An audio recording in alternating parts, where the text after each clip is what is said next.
Good evening, Sahanya.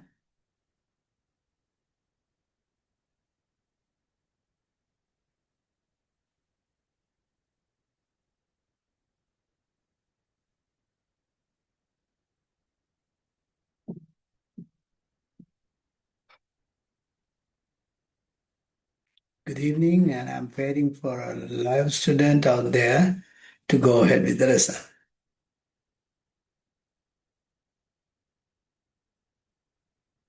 Good evening. Well, Sahanya, now we have practiced a whole lot of, let me say, a bunch of skills so far. Today we are going to do an applied practice of how your reading skill or rather reading comprehension could be applied in a real-time exercise. So for the first 15 minutes, I'll be playing you a presentation, a video, and I'm inviting you to take down notes on the content of the presentation because this is literally following a lecture structure, right? So just take a note on what is given in the particular lesson. And once the lesson is done, once the video is done, we'll come back to the discussion. Is it clear, Sahanya, what you're going to do?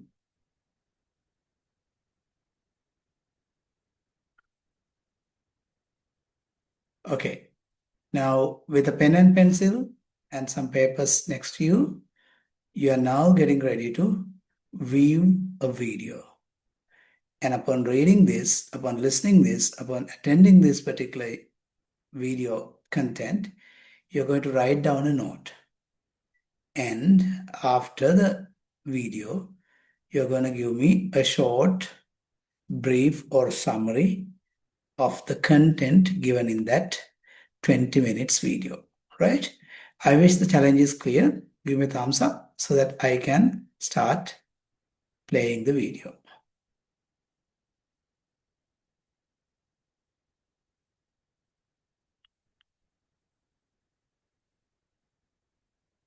Okay, Sanya, great.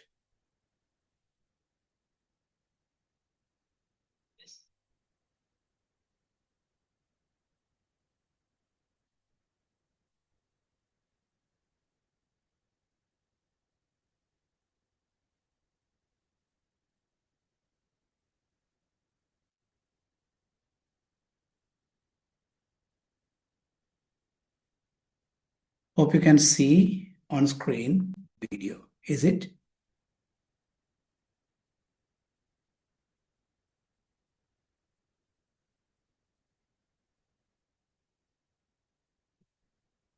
A quick guide to evaluating rhetorical situations and rhetorical appeals. This is a lesson on the rhetorical triangle, a quick guide to evaluating rhetorical situations and rhetorical appeals. Is it audible, Sahanya?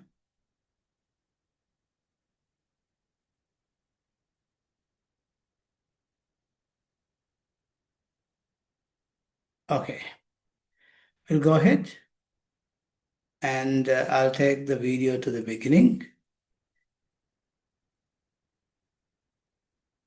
And I'll go myself muted until you are done with the video and maybe 1 minute for you to get ready with your summary, right? Okay, we are going. This is a lesson on the rhetorical triangle, a quick guide to evaluating rhetorical situations and rhetorical appeals. Hi, my name is Chad, and in this lesson I will teach you what the rhetorical triangle is and how it helps you identify and analyze rhetorical appeals. Before considering the rhetorical triangle, one must begin with a definition of rhetoric. And although hundreds of nuances and amendments have been proposed, few definitions have been as influential and universally recognized as Aristotle's definition in his discourse on rhetoric. Aristotle proposes that rhetoric is an ability in each particular case to see the available means of persuasion. Thus, for Aristotle, rhetoric is not reducible to mere persuasion, but encompasses the ability to adapt communication to given situations and recognize which appeals or means can be used to communicate in a persuasive way. Aristotle popularized a tool for understanding and analyzing persuasive communication, which has come to be called the rhetorical triangle. The rhetorical triangle consists of three artificial though helpful divisions for analysis: the audience, the author, and the text. These three agents are involved in every act of communication, and these categories help one to understand and articulate how communication works in any given situation. The author is the one communicating the text or the message. The audience is the recipient of that text, and the text is what connects the two characters and is the vehicle of communication used by the author. Related to these categories are the rhetorical appeals. The rhetorical appeals describe how persuasion takes place and not just the agents present in the situation, as the rhetorical triangle does. Thus, an appeal to ethos is the author's appeal to authority, character, or credibility. People are often persuaded more effectively by authors with authority, good character, and credibility. An appeal to logos is the author's appeal through the inner consistency or reasonableness of the message. A text characterized by reason and logic is often deemed persuasive. An appeal to pathos is the author's appeal to the audience's emotion. Communication that evokes feeling or affection often has a better chance of being persuasive than those that do not. Thus, these three rhetorical appeals are the proper and necessary means of persuasion. So in every instance of persuasive communication, these three categories and related appeals offer a distinguishable schema for understanding and evaluating persuasion. Let's first consider an appeal to ethos, that is, credibility, authority, and character. An appeal to ethos establishes why the author should be trusted to speak about the subject at hand. This credibility can be the hardest to generate because it often requires a background of expertise, experience, or first-hand knowledge. If authors carry themselves with dignity and respect toward other viewpoints and demonstrate a thorough knowledge of the subject or field, they will likely gain a hearing. When seeking to identify the appeals to ethos, look for how the author demonstrates the following: trustworthiness, credibility, reliability, expert testimony, reliable sources, and fairness. In the visual to the right of the screen, Gatorade appeals to ethos, attempting to build authority and credibility by associating its product with a star athlete, borrowing from Bryce Harper's fandom to promote its product. Second, let's consider an appeal to logos, that is, consistency, reasonableness, and logic. An appeal to logos contends that the inner consistency and airtight logic of the text speaks for itself and should be compelling enough on its own merits to persuade the audience. Aristotle regarded the appeal to logos as the most important appeal, since despite the other appeals, upon this one the argument stands or falls. If authors ground their argument in strong reasons and evidence, explain their approach or process, and go only where the evidence permits, then they will likely be persuasive.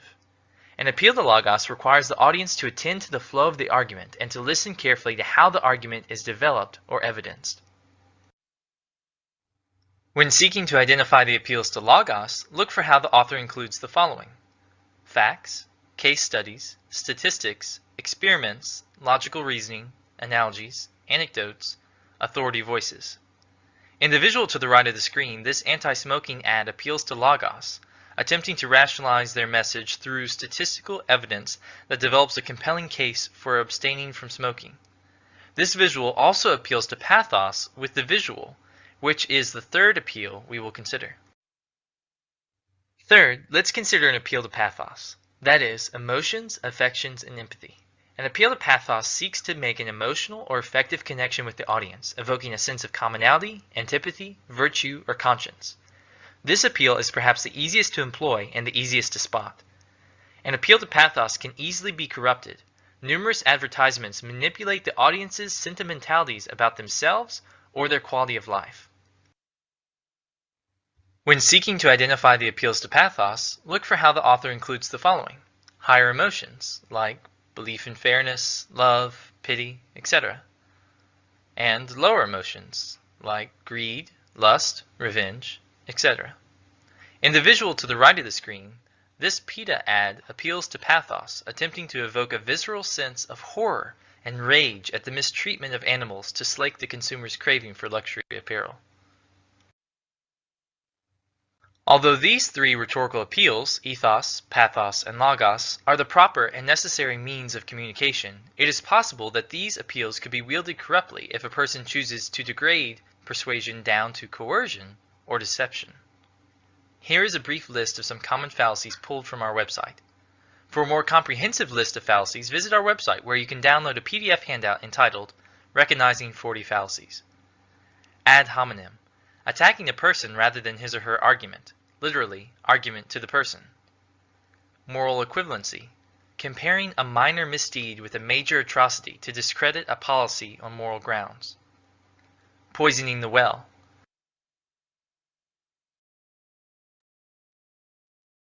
Sahanya, are you there?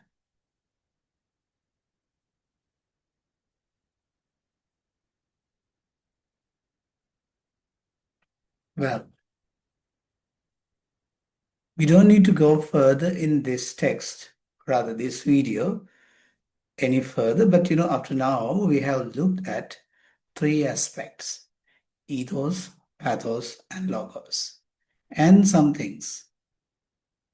Now, after your first listening to it, as a gist or as a summary, what have you got to tell me what this video is all about?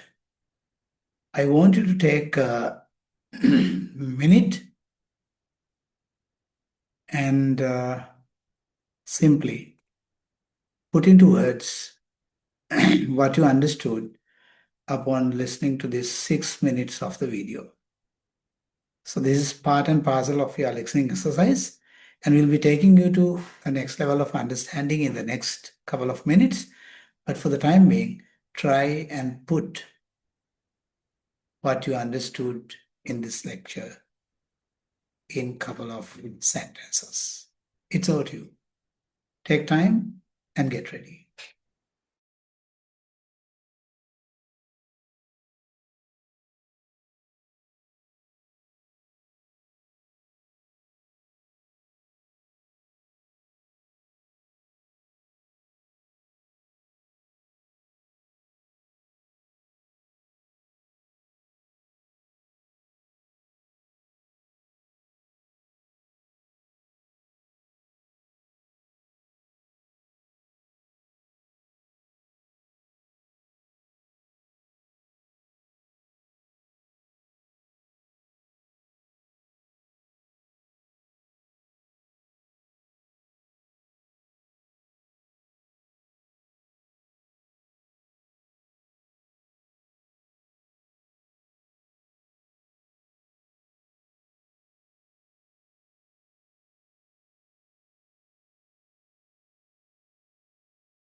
Sahanya, when you're ready, just give me a signal and then we can go ahead with your summary.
Great, Sahanya. That's a wonderful understanding you got. Yeah. So, Sahanya, quite simply, put in your own words what the whole rhetorical triangle stands for. What can it do? And what lesson it would teach us? Where can we apply the rhetorical triangle?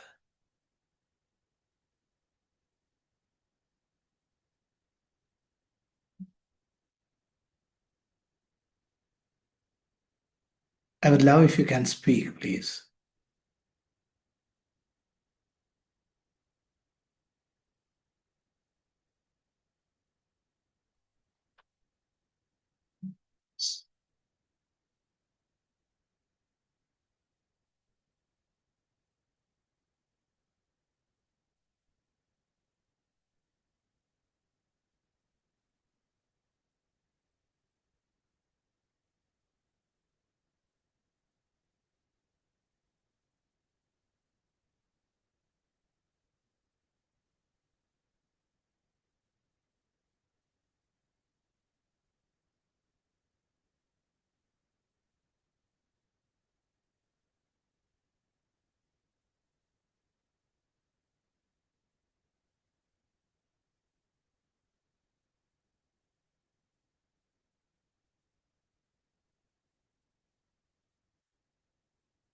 I'm waiting for you to speak, Sahanya.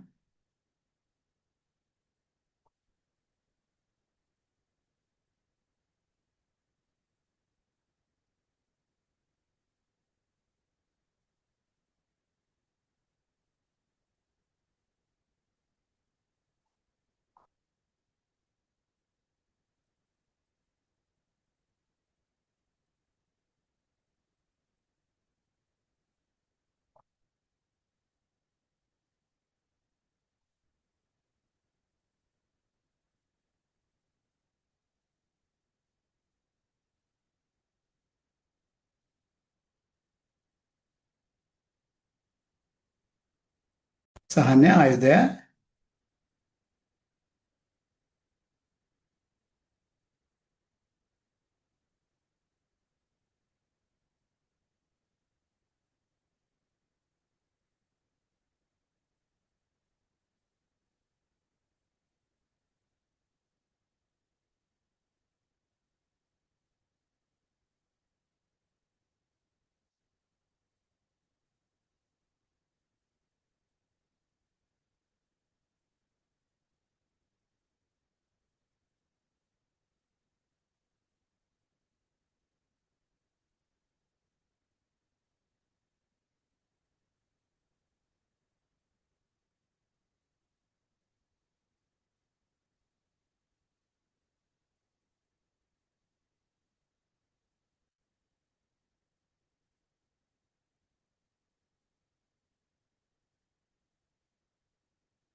So, Hannah, yes, you were just disappearing, and once again back here. That thanks. So, what went wrong? Okay, no worries, no worries. Well,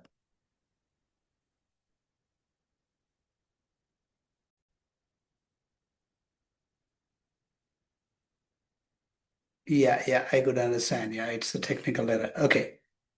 Now, Sahanya, mostly this persuasive speech is actually the base of rhetorical triangle. But to be frank, it's not only the speech, but also writing, but also any other form of uh, meaningful text production, all includes the ground rule of the rhetorical triangle. Now, what you can see on screen is quite simply, we are going to see the common ground of writing, because writing is basically the base of all of our STEM communication. Now, based on the way that you write something, your writing is going to be categorized. You must have heard writings with the name analytical, argumentative, expressive, and so on. And what makes someone's writing analytical, or what makes someone's writing an argumentative, or else what makes it an expressive writing is actually a simple thing. How simple it is. Now, in an act of writing, we have to keep in mind who and what are involved in this whole process. Now, we have to look at what is writing, who are involved in it, and that. And when you look at those ingredients of writing act, then it will be easy for anyone to understand whether you are doing an analytical, argumentative, or expressive writing. So, can you tell me what three things are there in a writing act? Now, as you see, in ethos, pathos, and logos are simply the three elements involved in it.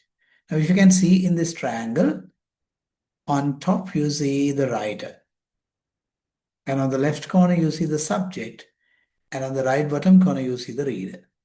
So, in a writing act, you are going to deal with three agents. Can you name the three agents, Puta, in your chat?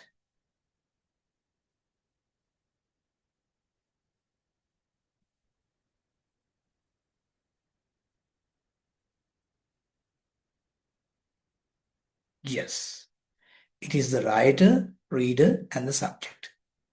And writer writes on a subject to the reader, right? Reader reads on a particular subject from a writer. And one subject is communicated between writer and reader. Yes, that is simply the rhetorical triangle. Now, this triangle thing is a later idea to explain the whole process, but these three corners, writer, reader, and subject, were part and parcel of all this writing and, of course, speech as well. Now, the very corner where writer writes. Now, imagine that you're going to write about biodiversity. What you should first have as building blocks for you to write, Puta, you're going to write about biodiversity. What should you have?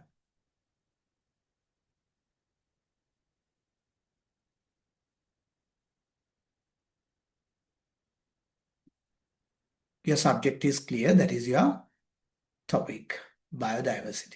Okay. What should you have in order to write about biodiversity? You have to have facts, aren't you? You should be knowing what biodiversity means, and then some interesting facts about biodiversity, examples, and so on. Isn't it? When you have the subject in hand and when you have facts in hand, you become the writer. How? You have chosen a subject and you become a good reader of the subject. And once you read something on the subject, what happens is you become authoritative, or rather, you become capable of speaking about the subject. This is a must when you're writing. Are you getting me, Sahanya?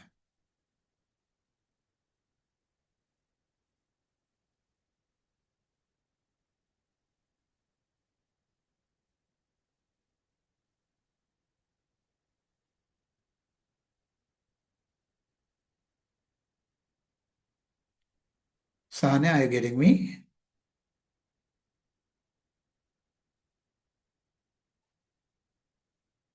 Okay.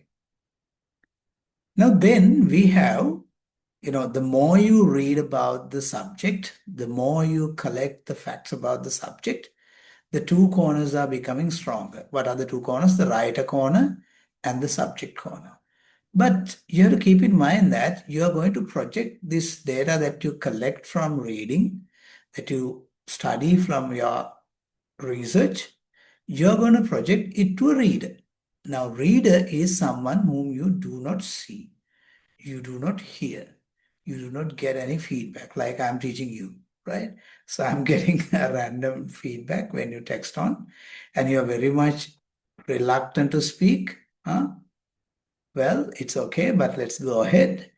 Well, now the unknown reader is your target, and you are going to throw all your knowledge in a bundle of writing or bundle of paragraphs, in a bundle of sentences, in a bundle of text. You're going to put your knowledge projected to the reader. Okay? Now, if you just look at these three things in the three corners of the triangle, you see on top, you see the writer's corner, on the left bottom, you see the subject corner, and right bottom, you see the reader. Do you think that a writer alone can make the whole writing process? Or the subject alone can make the whole writing process? Or else, can a reader alone be part of the writing process?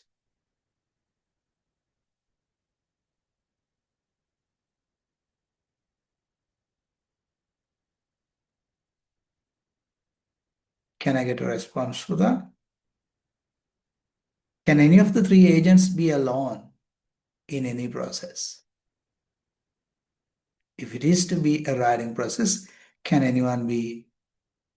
Okay, then. What about two agents together, two strategies together, two corners together? Can it be a careful or rather effective writing act? Writer and the subject. The writer knows all about the subject and he goes on writing. Will that be a loner writing?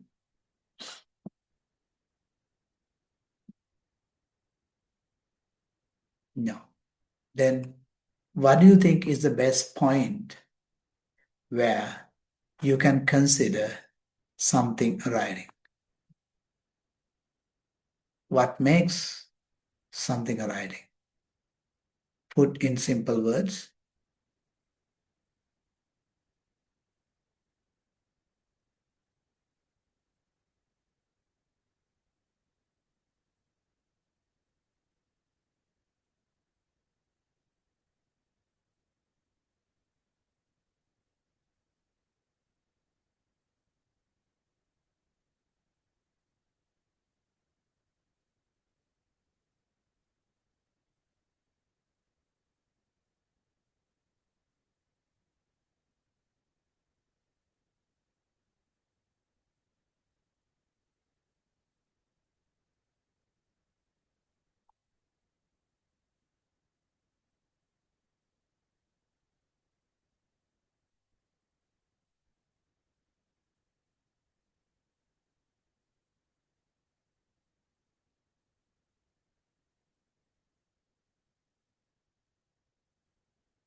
Okay, Sahanya.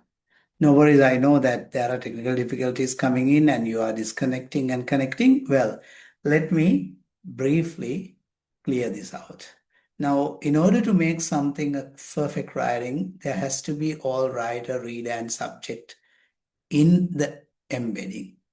In the fabric, all three has to be there. But still, the way in which you communicate your message, when you are trying to communicate your message, you have to give a sort of a tendency, or rather, you have to give emphasis to one corner alone. Say, for example, if you just want to address the reader's feelings, or rather, reader alone, you have to be much more favoring the reader. So you'll be providing a lot to the reader, and readers' ideas, readers' choices, readers' demands are going to be the center. Then your writing, you'll be locating towards the reader's corner. And in a text like STEM, or rather in a lecture like thing, we actually do learn a lot about subjects, a lot about knowledge. Then in this triangle, we'll be giving a bit of a tendency towards the subject corner. And if imagine that you are listening to a person who is the expert of that particular field and he is speaking. So, for example, Zuckerberg is talking about Facebook, or rather, say, for example, Albert Einstein is talking about physics, right? So, what happens? So, we are giving the writer's corner a bigger attention. In this way, when we are developing a writing, we have to move between several, let me say, several corners of this triangle to make our writing effective. Shall we read what is given in the text? Analytical, argumentative, and expressive writing. I'm reading with you. Although analytical, argumentative, and expressive writing share similarities, each has its own unique focus, purpose, and methods. Analytical writing is actually done for a purpose. What is the purpose? That is to simplify. Analysis involves understanding a topic deeply rather than trying to persuade or express personal experience. Now remember, in an analytical writing, what happens is it goes on analyzing. You know what is analyzing? Dividing, categorizing, simplifying, giving examples, and all that. So you see, analytical writing is much more subject-centered because it involves analysis, right? And when we are dealing with the particular subject, we actually do forget our personal emotions. We forget our personal experiences either. So that's how analytical writing comes to the core of the subject center, where we deal much with analyzing, simplifying, and constructing and deconstructing the subject matter. Okay? And let's look at argumentative writing. In an argumentative writing, what happens is actually writing is focusing on presenting viewpoint to argument. That is to persuade the reader rather than solely seeking. It's not about understanding a topic. Say, for example,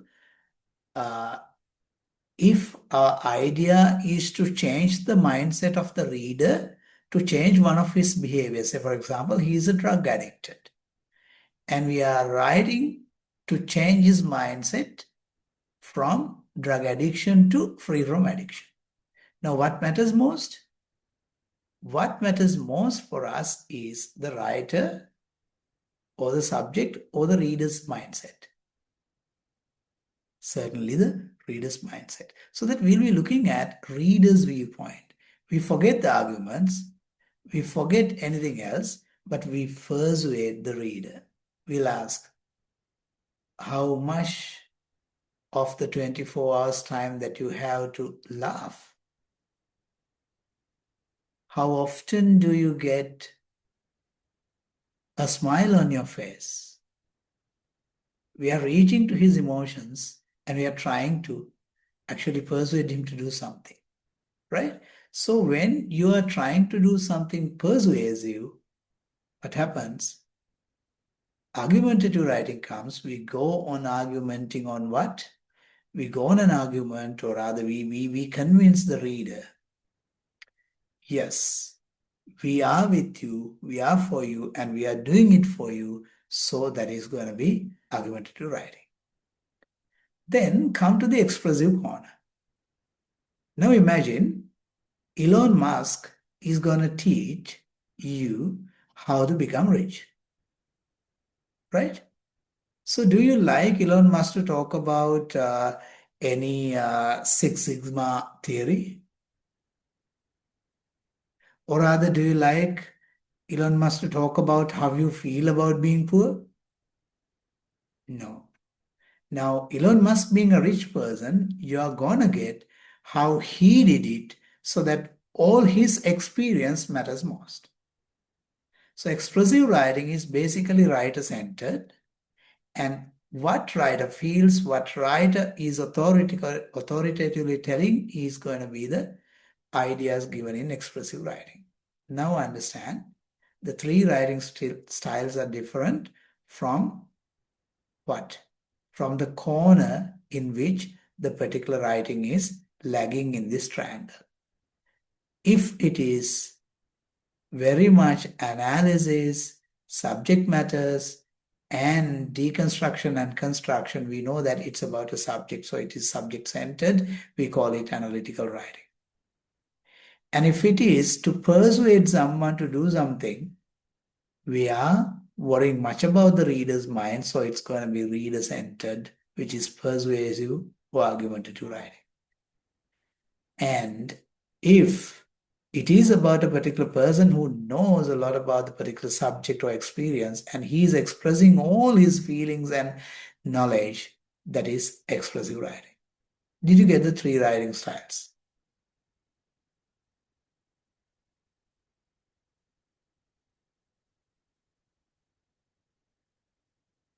Sahana, I want your response.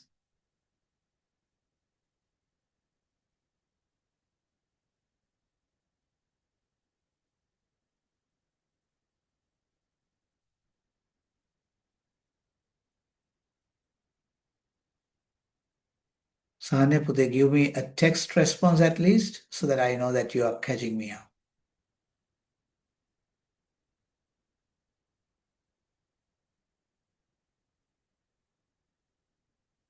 Okay, great. Now, when we talk about this rhetorical triangle, it does not mean that we often and always hang around in one corner. මේකෙන් අදහස් වෙන්නේ නැහැ පුතේ මේ එක කෝණක අපි හිර වෙලා ඉන්නවයි කියලා. අපි එක කොනක් දිශාවට නැමියාව ගන්නවා නමුත් අනිත් දේවල් ඒක ඇතුලේ තියෙනවා. Say for example, when we are going on a persuasive writing, that is reader centered, but still we take some subject matter into it and we take our own expressions in it. Yes, they are there, but the bigger weight is given to the reader's thoughts and expectations. And at the same time, when we are dealing with the subject, yes, the writer's voice is there, the reader's emotions are there, they are there, but the bigger weight is given to the subject matter or the argument or the analysis, right? And therefore, this does not mean that we are cornering into the edge of any of these corner. We are actually hanging around somewhere in between, but giving much weight to any of these corners. Did you get the idea? මං කියන කාරණේ තේරුණා නේද පුතේ? මේකෙදි වෙන්නේ අපි මේ එක කොනක හිර වෙන එක නෙමෙයි දරුවෝ. කිසියම් කොනකට නැමියාවක් තියෙනවා අනිත් කොන් දෙකෙත් සම්බන්ධයකුත් එක්ක. එතකොට තමයි ඒ රයිටින් එක ඩෙවලොප් වෙන්නේ. Did you get my idea?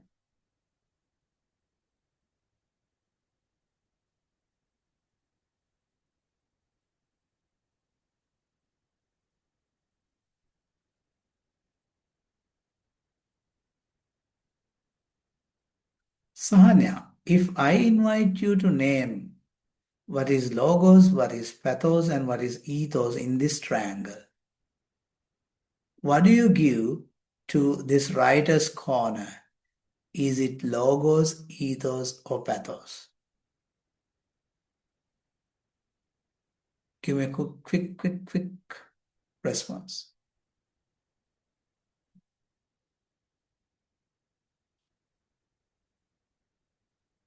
Writer's corner, is it ethos, pathos, or logos?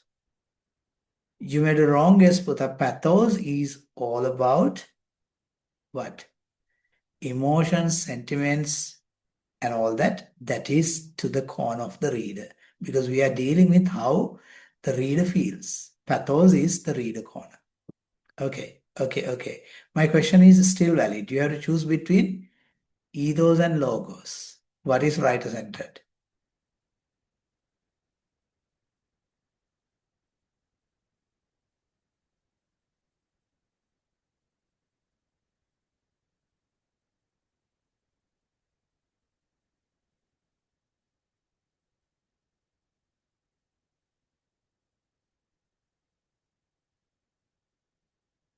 Sahanya?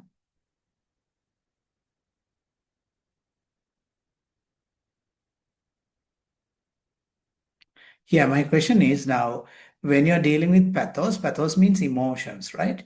Emotions are basically part of the reader's emotions that we are looking at, right?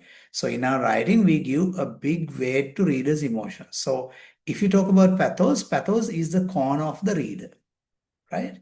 So my question is, what do you name the corner of the writer? Is it logos or ethos?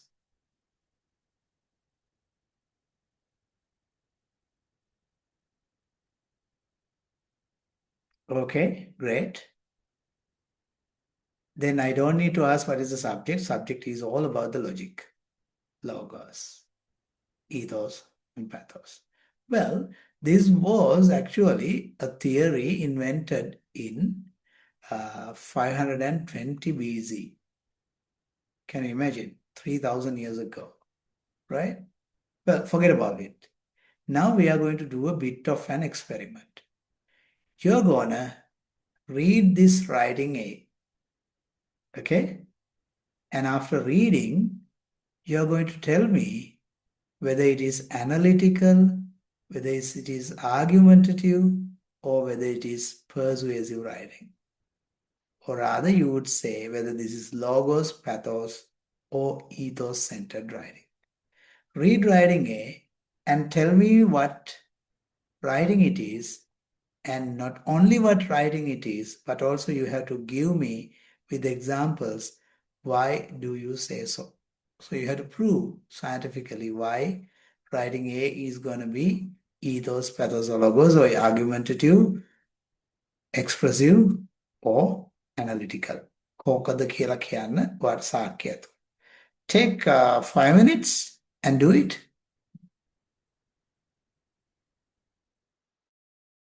When you're ready, give me a thumbs up and I want you to read it out. Write it and get your mic closer to you and read it out. Time counts. Go ahead.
Sahanya,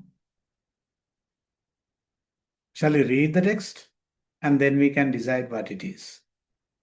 Right? Okay, read with me. Social media's influence on mental health warrants thorough analysis. Research indicates a complex interplay between social media usage and psychological well being. Studies reveal correlations between excessive social media consumption and increased feelings of loneliness, anxiety, and depression, particularly among adolescents and young adults. Analytical examination delves into the mechanisms underlying these associations, exploring factors such as social comparison, cyberbullying, and FOMO, fear of missing out. Moreover, analyzing the varying effects across different social media platforms and demographic groups provides nuanced insights. By scrutinizing empirical evidence and theoretical frameworks, analysts can discern the multifaceted nature of social media's impact on mental health. This analytical approach fosters a deep understanding of the phenomenon, guiding interventions and policies aimed at mitigating potential harms. Is it? What is your choice? Is this analytical, argumentative, or expressive?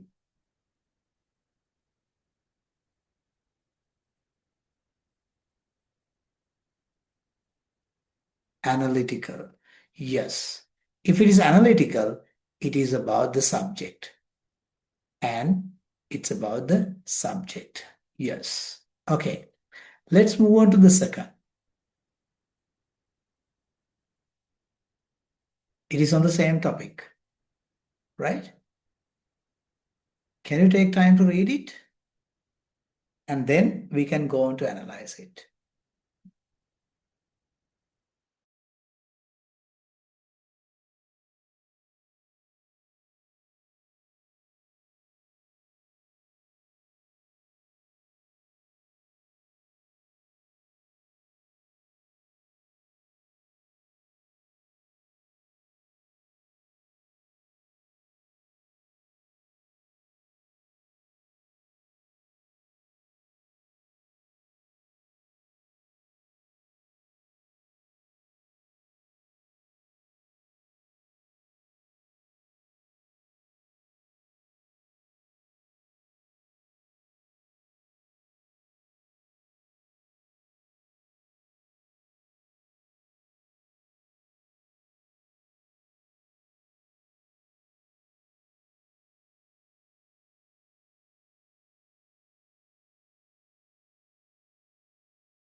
Shall we read it together, Buddha? Yes. The impact of social media on mental health provokes heated debates. Advocates argue that social media platforms offer vital connections and support networks, enhancing well being. Conversely, critics contend that pervasive social media use exacerbates mental health issues, fueling anxiety, depression, and body image concerns. Supporters emphasize the positive aspects of online communities and digital activism, asserting that social media fosters social engagement and amplifies marginalized voices. Conversely, opponents highlight the detrimental effects of excessive screen time, cyberbullying, and unrealistic beauty standards perpetuated on social platforms. Central to this argumentative discourse is the clash between the potential benefits and harms of social media, necessitating critical evaluation and evidence-based policymaking to safeguard mental health in the digital age. Now, what happens here? What happens here? There are arguments coming in for, against, and neutral.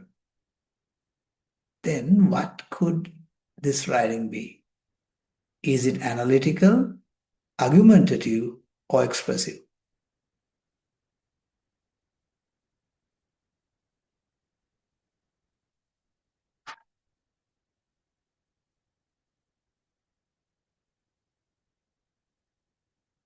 You think it's expressive. Okay, okay. If you think it's expressive, do not take it as right. But if you still think it expressive, I'm inviting you to read the third.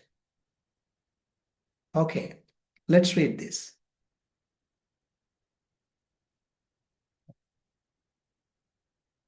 Reflecting my own experiences, I have witnessed firsthand the impact of social media on health, mental health. It's a double-edged sword, offering moments of connection and joy, but also fostering feelings of inadequacy and loneliness.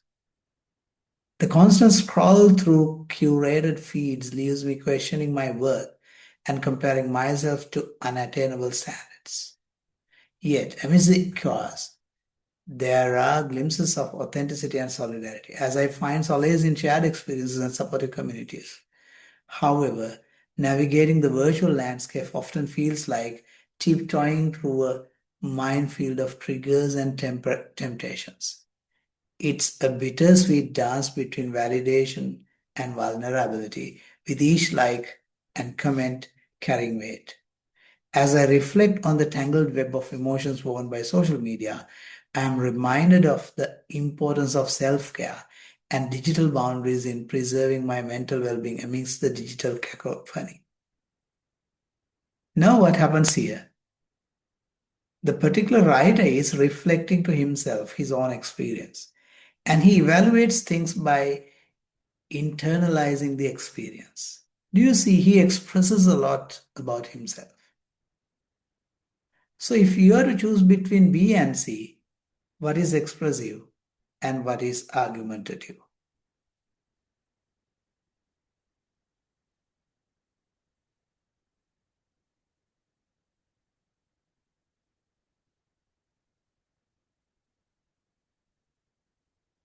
Well, so you got the point.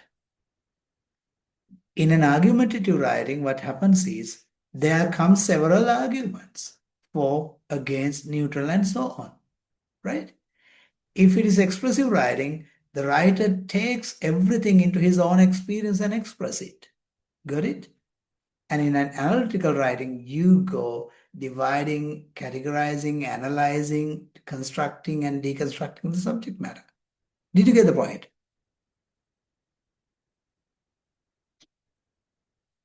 Did you get the point?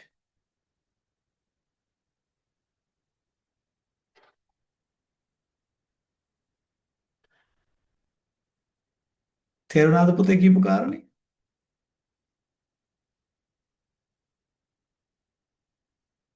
Okay. Then if I happen to ask simple question, what sort of writing do you like most?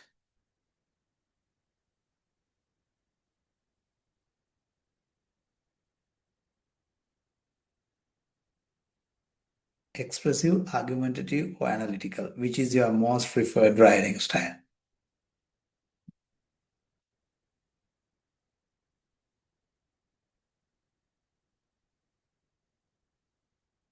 Expressive. You know why?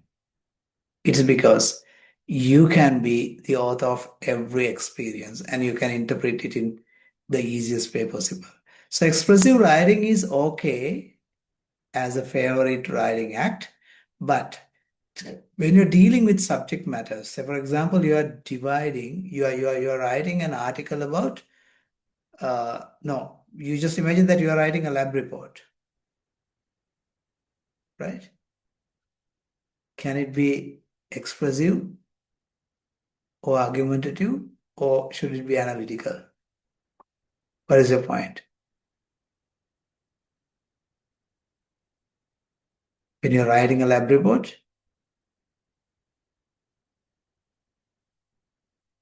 yes, Pudha,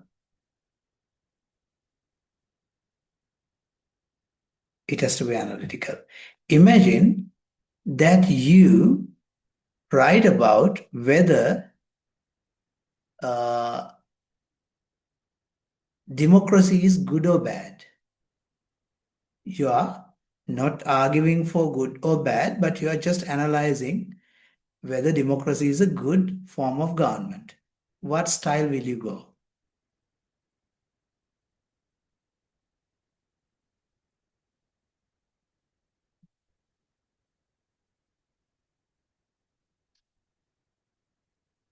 You can go into analytical, okay, yes. But Putha, remember, if you are arguing for and against, there is always arguments coming in. So you have to go for the best form. What is it? What's it? It's argumentative writing. You first bring the for arguments, then against arguments, and then you solidify between the two, right? So this is how expressive, analytical, and argumentative writing can be used in different contexts. Well, I think my idea today was to give you an idea about these three different genres of writing: argumentative, analytical, and expressive. Well, today I invite you for one thing. What is it? I am inviting you to write on a particular topic, and what you're supposed to do with that topic is you have to write it without considering any of the analytical, argumentative, or expressive styles. You just write it up, right? Just write a single paragraph and then see whether it is expressive, see whether it's analytical or it's argumentative. And then see back on the topic. And if the topic permits arguments, go for argument. If it permits analysis, go for analytical. If it permits your own experience, go for expressive. Okay, this is a homework, and I'll provide a place where you can upload your writing into the Moodle and write down the topic. Today's topic is, the topic that you're going to write is,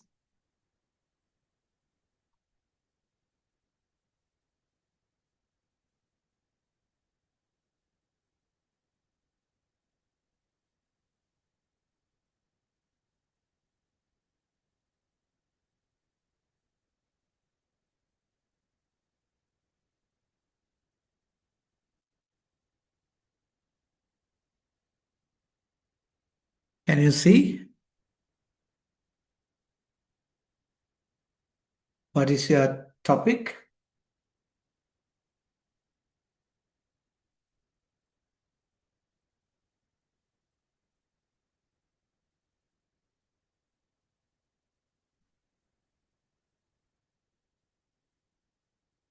What should a post O-level student do until his A-levels begin?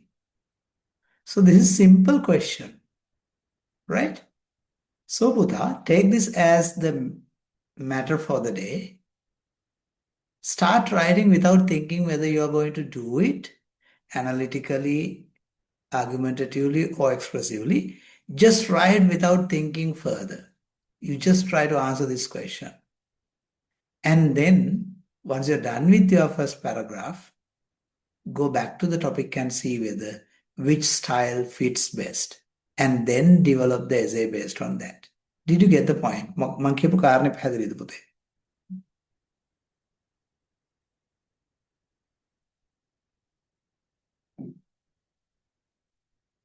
Sahanya, tell me whether the homework is clear. Yeah, okay.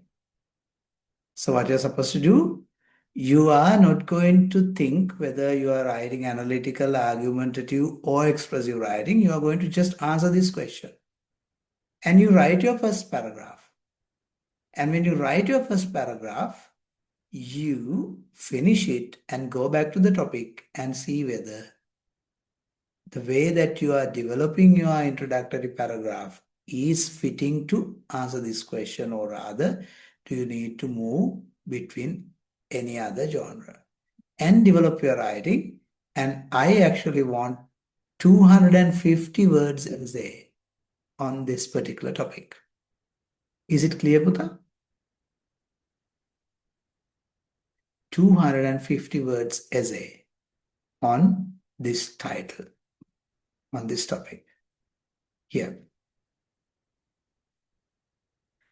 Okay, I wish today's discussion was leading to understand what involves in writing, and we came to know that there are three agents involved in. Who are they, Buddha?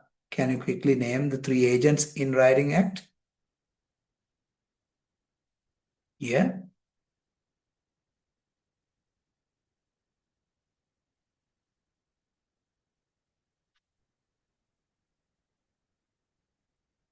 name the three agents in writing acts.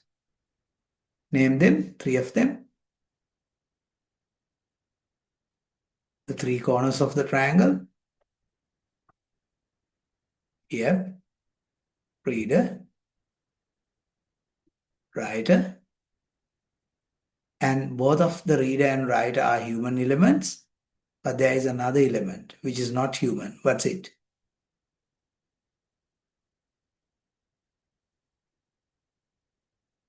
That is the subject. Do not simply call text subject, because we are writing about a particular subject, right?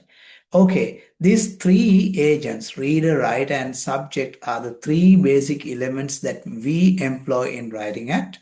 And when you're writing, we have to actually give priority either to analyze it, or to argument for something, or to express our own feelings, right? So this choice between expressing or arguing or analyzing determines what is your style of writing. If you are expressing, you will go for expressive writing. If you are arguing, you are going for argumentative writing. And if you are analyzing, you are going for analytical writing. So that is the basic thing that I wanted to teach you today. I wish, though there were disconnections and interruptions in the mid, we were able to understand that. Are you, or rather were you able to understand the three elements and all that, Buddha? Just give me a response.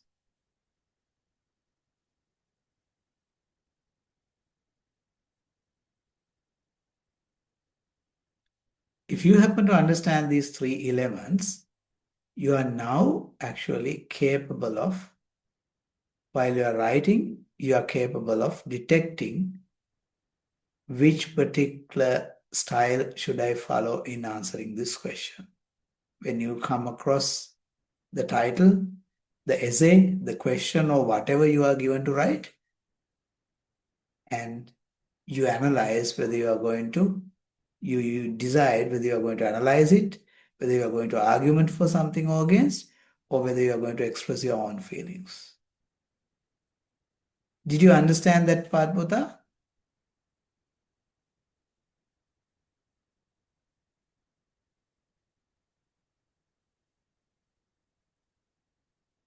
Sahanya? Okay.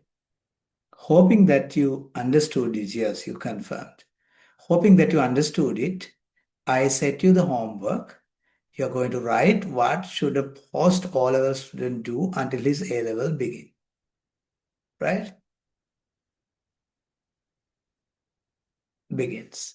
On this topic, you are going to develop an essay of 250 words, and you are going to upload it to Moodle, and I'll create the submission link by tomorrow afternoon, so you can submit it there. I admire if you can write it in pen and pencil, or rather on a piece of paper, and take an image and upload it. Is it clear, Buddha? If it is clear, we can actually go for winding up today's session. And on next Wednesday, we'll be going into a very serious reading comprehension test. And we'll be taking it live with the session alone, so that those who are not participating the sessions will have to come on line next Wednesday to do that assessment, because I'm going to commit nearly 25% of the assessment of your entire module based on what we are going to do on next Wednesday. So those who are going to listen to this, listen to this recording and be prepared. Next Wednesday, we'll be taking a very serious reading comprehension test while attending the class. So with that, let us wind up today's session, Sahanya. Thank you for joining. I know that, doing it alone is not easy, but you are undertaking it and you are taking the merit of all it. Good night, Pute. Thank you. Looking forward to see you next week.